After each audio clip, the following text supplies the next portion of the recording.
Let's talk today about 5 bizarre creatures from Harry Potter. Or Harry Potter. Harry Potter is dead. Harry Potter features many mythological creatures, and I chose 5 cool ones for us to discuss. If you guys like it, I'll bring a part 3, because part 2 will already be available for you to watch after this one ends. This Warner Play Channel video will be linked in the pinned comment. The Troll is a big creature that only appears in the first Harry Potter movie, the Sorcerer's Stone. And it's that big creature that looks a lot like a troll that invades Hogwarts.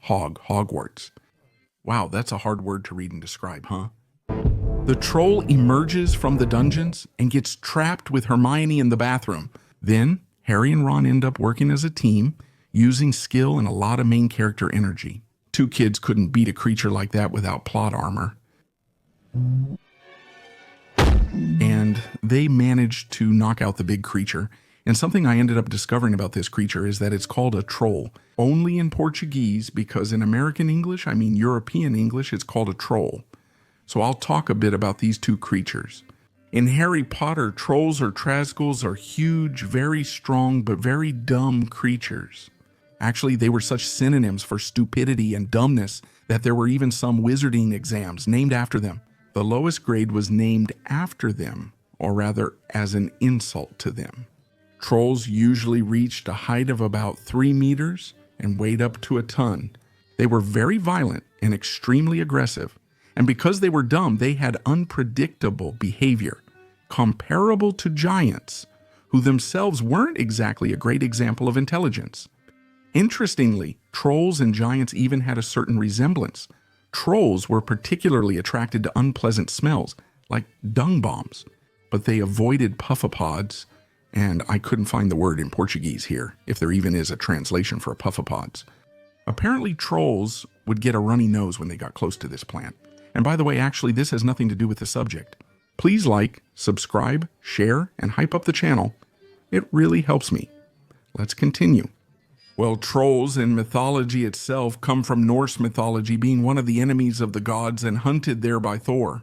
Usually trolls are portrayed as evil and dangerous beings, although sometimes they interact peacefully with people. They're not dumb. They're skilled at building and crafting with stone and metal, and often they lived in caves and among rocks.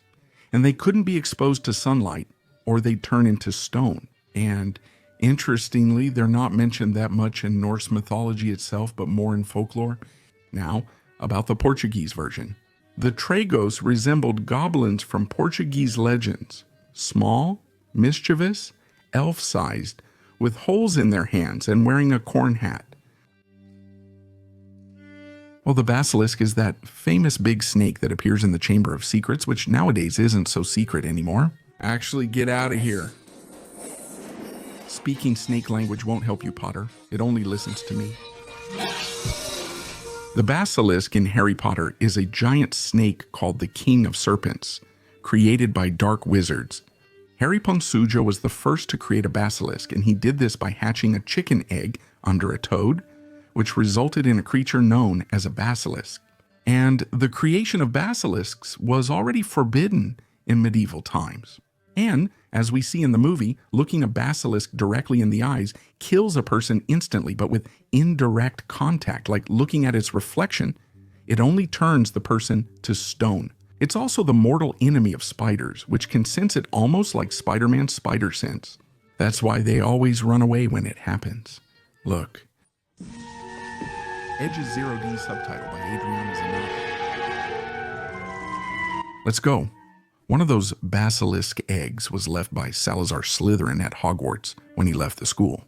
Focusing on the methodology, the basilisk isn't really a snake. The most traditional description actually refers to it as a close relative of the cockatrice. It has the head, legs, and body of a rooster and the wings and tail of a dragon. The more modern descriptions of the basilisk actually depict it as a giant serpent with the ability to kill anyone with its gaze, somewhat similar to Medusa. The mortal enemies of basilisks, in fact, would be weasels, which had a rather interesting strategy against the basilisk. They used their urine to scare off the basilisk since it was an extremely lethal odor as described. And They also fed on rue plants, which is a plant that didn't succumb, that wasn't afraid of the basilisk. Using these two weapons, the weasels only ended the fight when certain the basilisk was completely defeated. They said if a man and horse tried to kill a basilisk with a weapon, its venom would travel through the weapon and kill both rider and horse. The only way to kill a basilisk, if you weren't a weasel of course, would be to place a mirror in front of its eyes, avoiding looking directly at it. And the moment the creature looked, it would see its own reflection, and it would die of fright.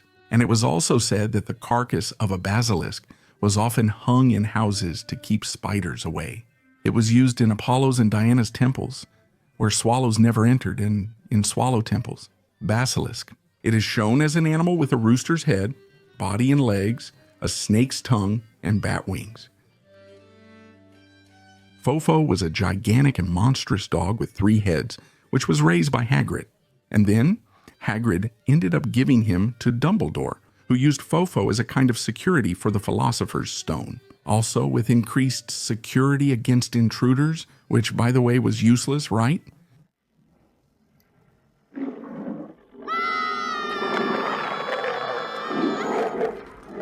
The door that led to Fofo was magically locked.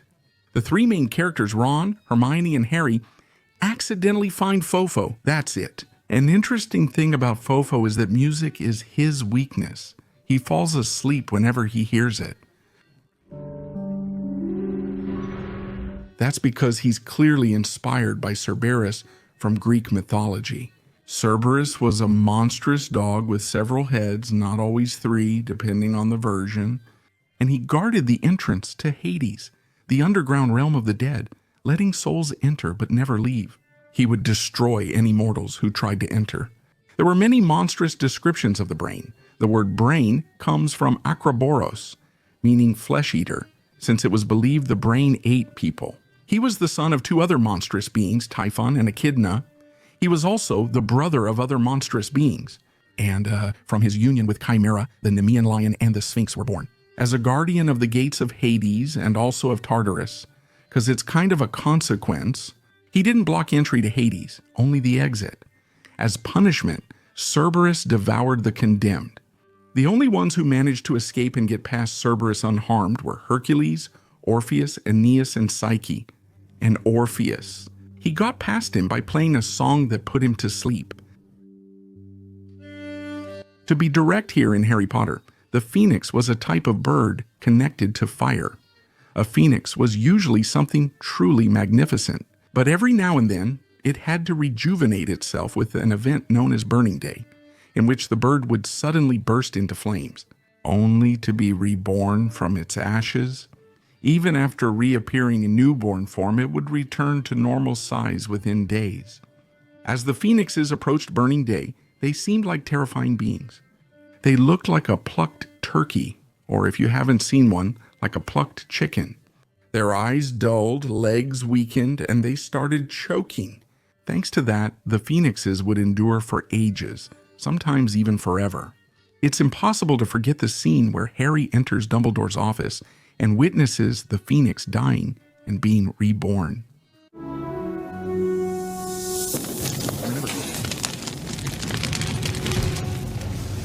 In Greek mythology, there was a phoenix that lived next to a well, and at dawn it would bathe in the waters of that well.